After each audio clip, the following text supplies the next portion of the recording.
Hey all you cool kids, it's your favorite curly space cadet back again, and it's Halloween week. I hope y'all having a rocking weekend like I did. I had an amazing weekend, and I hope you guys this weekend was great too. But we're back to talk about Real Housewives of Potomac this week. Mia! You can't throw rocks out of a glass house, you'll shatter your own roof, honey. Let's talk about it. Because, honey, what the hell are you doing? And Jackie. Can I call you Jackie? Jacqueline, sweetheart, you come off. You're not coming off good. But we're going to talk about it. So, let's get into it.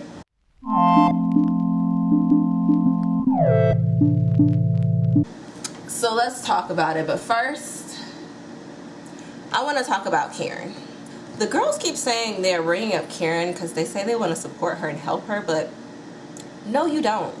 Mia, Jackie, and Giselle, you guys are just being messy. Your goal is to expose her, and you want to make her look as not put together as she seems to what? Prove that she's not this well-to-do black lady who likes to pursue her life in a certain kind of way. Okay, once you do that, then what have you done? Even if she is as effed up as you guys want to make her out to be, when you show that she is as effed up, are you guys going to go to sleep at night in a bed of $1 million? Like, what is your point? Why are you going to throw this in her face when all season she's been subtly hinting at you guys she's going through something, something's happening in her marriage, we're breaking it down. But instead of being compassionate like you're pretending to be, your compassion is a wolf in sheep's clothing. Your compassion is to bring it out of her so that you can say, haha, I told you so, and that she can spiral into an even deeper depression once you do that. Yes, it's Karen's second DUI, and she is not in the right.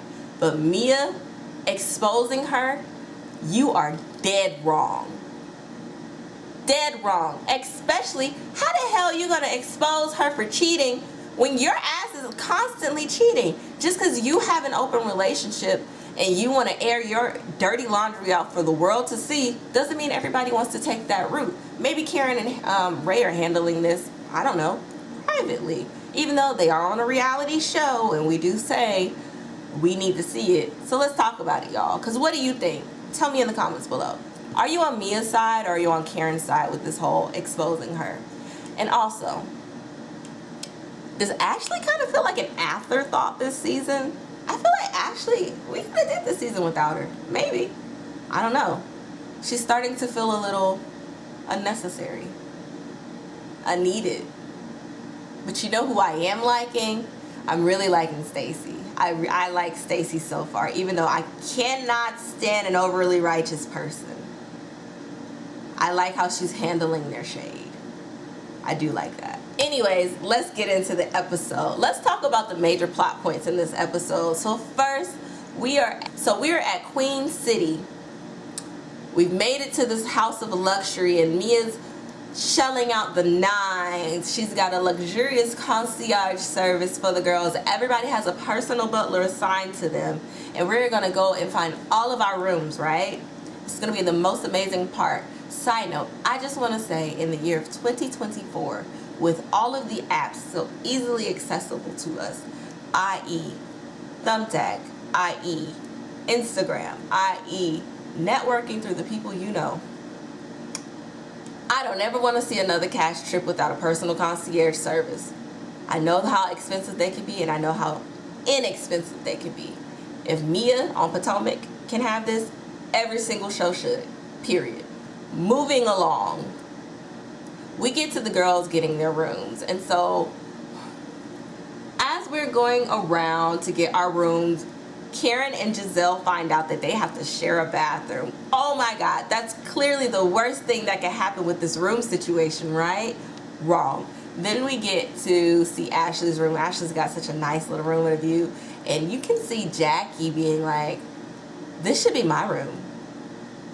This should be my room. And then we go and give Keiarna her room, and we find out Keiarna is in the room with the 7 bunk beds, y'all. And she is hot 28. She is so mad. She's like, why do I have this room with these bunk beds? you clearly don't like me, Mia. And Mia clearly has some gripe with Keiarna. I hope we find out, because I don't know what it is. Do y'all know what it is? No, I don't know what it is. And as we're going around looking at the rooms, the girls are realizing that Jackie doesn't have a room. Where's Jacqueline saying? And so they're making a joke of it, and they're like, well, Jacqueline, you're obviously staying with me. And she's like, no, my best friend would not give me a room. Your best friend did not give you a room, honey.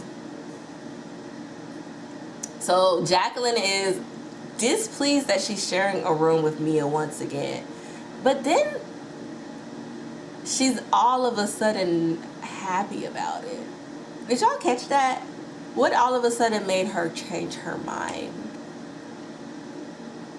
Speculate in the comments. I have my own speculations. Speculate in the comments. But then we go, once we do all the room situations. Oh, Stacey shows up.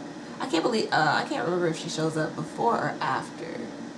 Stacey then shows up, and we find out that Stacey and Keiarna are sharing the bunk beds room, y'all. Y'all. Mia, what happened to this luxurious girls trip that you were boasting about, and how Mia only does luxury, and if you travel with Mia, you're traveling in style? Thou doth talk too highly of herself. Does she? I think so. Thou does think so. I think she talks way too highly of herself. But we get Stacey finding out that she's in the bunk beds with Keiarna. And Stacey surprises all the girls. She goes, I've always wanted to be in a bunk bed. No, seriously, you guys. Like, ever since I was a little kid, I always wanted my dad to buy me a bunk bed. And he never did, because, I just never had the opportunity to. And now look at me. And I get to have a roommate, too. What an amazing day. I bet that pissed those girls off. They wanted a fight. And she did not give it to them. So, Keiarna in her confessional was like, you know what? Seeing that positive attitude and seeing how Stacey is so positive and reassuring and accepting of me right now, I think I'm going to try to switch my attitude and make light of the situation. And I appreciate that. And I appreciate, if you guys really think about it, we've never really had somebody that positive on this show. And when you have somebody who's just a radiating ball of positivity who can shift the mood, you can get back into the fun faster. If you look at the other shows, while I have my gripes with some of the ladies on OC, they'll fight and then it'll be fun times all over again without remembering that issue. Same with Real Housewives of Beverly Hills. We have that funness, but sometimes it can be a little stuffy on Potomac. They always want to be angry at each other instead of just brushing it off. But this season, we're seeing whole new girls, quite literally. And they're letting them know that if you don't play along, you can hit the door. So I like what Stacey's bringing. I'm not going to lie to you. I do like it. She could come a little harder. She can. She could be a little more nice nasty. I'm a very Southern girl. I am a very, very Southern girl. Georgia down to my roots, right? And when I say bless your heart, I don't mean have a great day.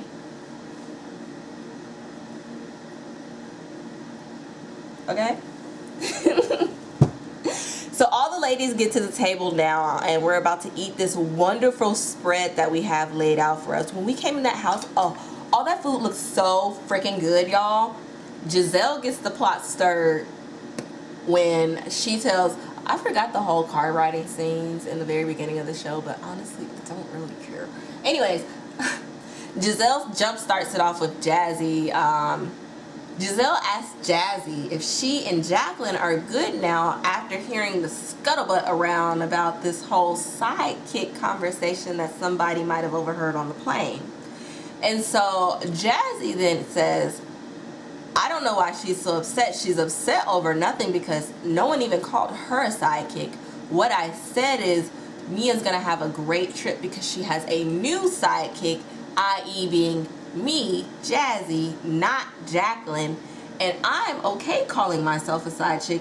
as or a sidekick, not a side chick, a sidekick as a joke because I know I'm not a sidekick and it doesn't offend me and I'm not bothered. So I don't understand why she's so bothered. Which is, why is Jacqueline so pressed? Why is Jacqueline so pressed? Why is Jacqueline coming after people and then crying when they retort back to you? What's going on, girl? Anyways, as Jacqueline and Jazzy are spatting it out, trying to come to an agreement, you can hear Karen tell Giselle, I thought we were trying to be good with each other. And Giselle goes, they are working on getting into a good place. And she's like, oh, are they? I don't know. That was funny to me. Because, like, them girls don't like each other. Why don't any of Mia's friends like each other? Why does Mia collect friends who hate each other? That's something we should think about. Moving on, or maybe Jacqueline's the only friend that hates all of Mia's other friends. Is that the plot line they're trying to tell us right now? Maybe. I didn't bring my glasses out for the rest of the photo shoot. I need to do that. And then, you know, Mia shares that she's having some friends come over tonight. And Wendy goes, oh, amazing. You're having friends over for my birthday? How amazing. It's my birthday weekend. Wendy will not let us forget that this weekend is her birthday weekend. Oh, she did get the best room. And when Karen saw her get that best room, she was hot, man. Karen's like, y'all never give me no good time. How y'all gonna give her a good time? But if you really think about it, Wendy really did have a shit season last season. And while Karen is going through it this season, Wendy really did have a shit season last season. The season before. When they went after her husband, y'all need to leave her alone. Her husband.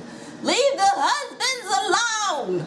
Okay, next. We have Karen pulling Stacey to the side and just letting her know that the girls think you're a little boring. And Stacey's just like, boring? Me? I could never be boring, honey. Have you met me? Honey, boring is not in my name. Basically what it really is Stacey's positivity is not transferring well into the group with the girls. And most people can understand that. When you have somebody who's just coming in, who's just like over the top all the time with positivity, you're like, what's wrong with that person? And I know the girls are like, she's going through a divorce right now and she's got this other man, but she seems like she still wants to be in her marriage. It's messy. And she's like, Stacey is honestly just like, yeah, it is messy. It's my life right now. It's actually really messy right now. And I'm hoping to find girlfriends to lean on and support me during this time. Gotcha, bitch. Yeah, it is messy. You're calling out the obvious, and that's what these girls really don't get sometimes. You guys are sitting here calling out the obvious like it's a bad thing. The DUI, yeah, that's a bad thing. The depression is a bad thing. Let's address it head on. I agree, let's address it head on, but not to the point where you're trying to incriminate somebody or make somebody incriminate themselves on camera and send themselves to jail. Is that what you were trying to do, Mia? You keep saying you want Karen to just be honest and admit it. Just be honest and admit it. Everybody's process is different. But boring? Stacey says she's not boring. She just must be an alien to them because they must not know what positivity looks like. Moving on. Giselle and Karen are friends once again. So we get to riding on a boat on Lake Norman, and let's just put it here. Yes, that is technically a boat on the lake. But if you're telling me that we're going to go be getting on a boat, I'm thinking we're going to be getting on a nice, little boat. That's a pontoon. I know what a pontoon is. Let me know we're going to go get on a pontoon and float around the lake. Now we're going on a boat ride. All right. That's a pontoon. Anyway, I'm looking for a yacht. I'm looking for a yacht, okay? Where is the yacht, Mia? Where is the luxury, Mia? It's a nice boat, though. It is a nice boat, pontoon. So on the boat ride, we hear Stacey and Keiarna chit-chatting, and Stacey asks Keiarna how she's doing with all the women, if she gets along with everybody. And she's like, well, me and Ashley, we're not really in the greatest of places because of what happened last season with the altercation. And so you hear Stacey say, did she apologize for it? And Keiarna goes, yeah, she apologized for it. And Stacey's like, did she really apologize for it? And Ashley can hear them having this conversation because the boat ain't but this big.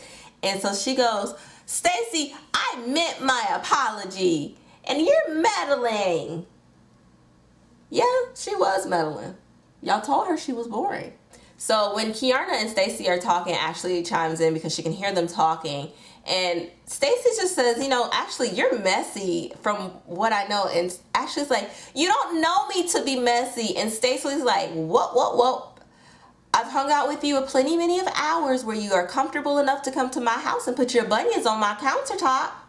I know you well enough to be messy now. Who's boring now, bitch? I wish she would have said that, honestly. I really wish she would have said that. But then Karen, she lets it know that Karen let it slip that y'all call her boring. And she want to know who called her boring. And you hear the girls going, I didn't necessarily say boring. It wasn't me. I mean, Giselle was like, I didn't say boring. I said a little stiff. And you see you see Wendy over there, and Mia's sipping her drink, looking around, and Karen is nudging Mia like, speak up, bitch. Say it with your chest. Didn't you call her boring? And so Mia reluctantly says, I mean, I might have said you were a little boring, but you know, I can't get over how good I look. I'm a narcissistic bitch, aren't I? Am I a narcissistic gaslighting ass bitch? I'm never gonna get over that line, Sai. I love it. I'm never getting over that line. But the girls really joke about the fact that they think Stacey's boring and she needs to open up more is what we get the general consensus of that conversation. And loosen those bones and not be so stiff. So we get her stiffly walk back to her side of the boat because it's time for us to get back to the house for dinner, right? And meet up with Mia's friends. And so we get back to the house to meet up with Mia's friends. And we remember Giselle told us earlier in the episode that she had to leave tonight. Giselle's doing the most. She's leaving tonight to go back home to catch a flight to see the girls off in the morning for their ceremony. And then she's going to, after the ceremony, fly back down to meet the girls for the rest of the activities for the weekend. Giselle said, I'm going to be back for my check. Please don't fire me. I'll be back. I promise I'll be right back. They on your ass this season. I'm on your ass. But before Giselle skedaddles out of here, she wants to talk to Karen about what happened because Giselle can't believe that Karen would do something so dastardly and dirty to her when her event was in memory of her father's late memory. And how could you, when you knew that the event was this day and you told her that you would not take the girls away from her event? And Karen stops her there and says, listen, I got the dates confused. Karen will never admit to anything in the moment. Karen did do her dirty by doing that, but Karen admits that I did everything in my effort because I wanted my friends to be there for me as well. Karen says she wanted her friends to be there for her as well. So she did everything in her power to organize to make sure that the girls were able to be at both events. So there would be no drama. Karen is not responsible for your dirty behavior and your bad behavior because Karen raised you better than that, Giselle. Karen didn't tell you to put those girls out at 8:03 when they got there at 8 o'clock. She raised you better than that, Giselle. But this conversation is way more lighthearted because Giselle keeps emphasizing that she no longer wants to argue with Karen. She wants to make it right with Karen and be on the good foot with Karen and get to an understanding between them. And so from what we see, they come to an understanding with each other. What I see happen is Giselle kind of hears Karen when she says, I really did want the girls to be at my event, so I made a way for the girls to be at both events. Even if it was messy of me to do it that morning I really did try to consider you as well. It didn't work out to your favor because they didn't get there when you wanted them to get there, but I made a way for them to be at both. So I wanted to be selfish too. It made for a really good episode, I'm just saying. But then we are getting to the end of the episode, and so Mia's friends are here, and you know, I'm not really going to get into Mia's friends because they are no consequence. I don't want any more of Mia's friends on this show. Stop inviting Mia's friends on this goddamn show. I don't care. I doubt they're interesting. I don't care to know more. Anyways, That was really mean. But I'm being very honest. I don't want more of Mia. More of Mia, more of like her, more of any of her kind. She thinks she's that girl. I don't like Mia. I don't like Mia. I'm not going to say fire her. I'd make her work, but I don't like Mia. From what I see on the show. Anyways, we get Mia's friends showing up, and Jackie don't like Mia's friends. And Mia's friends don't like Jackie. And wonder what that's about. But we get to the table, and now Mia asks all of her friends to share an interesting story about her. So Mia's friends start telling stories about how they knew Mia from way back. One person tells a story about how Ink sucked her toes in a nightclub, and she thought that was cute to share on national television. And then another one shared another story about how they knew Mia when she was planning to get married to Gordon. That's when she met Mia. And then you hear Jackie interject, and she goes, yeah, I knew Mia way before then, way back in the day, back in the time in our whole days. Yeah, we was hoes together. You're not making it look good for yourself, Jacqueline. You're not making it look good for you. You are writing the jokes for us, honestly. Honestly. You're writing these jokes for us. But after the ladies start sharing their stories together, we get to Joy. Now, Joy is one of the friends that we know her name because she has connection to Karen.